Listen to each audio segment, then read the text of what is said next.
എന്ന് പറയുന്നത് അവൻ ഈ പിറവിയിലെ കുരുടനാകുന്ന മനുഷ്യന്റെ മാതാപിതാക്കളാണ്.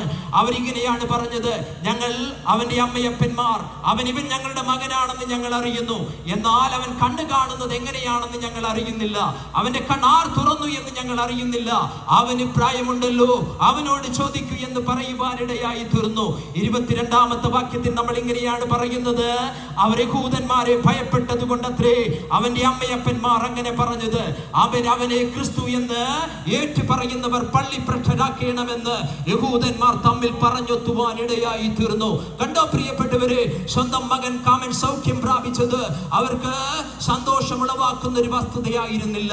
സ്വന്തം മകൻ പിറവിയിലെ കുരുടനായവൻ അവൻ കണ്ണ് കാണുന്നത് അവർക്ക് ആനന്ദം നൽകുന്ന ഒരു വസ്തുതയായിരുന്നില്ല. എന്നാൽ അവൻ സിനഗോഗിലെ സ്ഥാനം പോകുമോ, പള്ളിയിലെ സ്ഥാനം പോകുമെന്നവർക്ക് ബോധ്യമുള്ളത് കൊണ്ട് അവന് പ്രായമുണ്ടല്ലോ, അവന്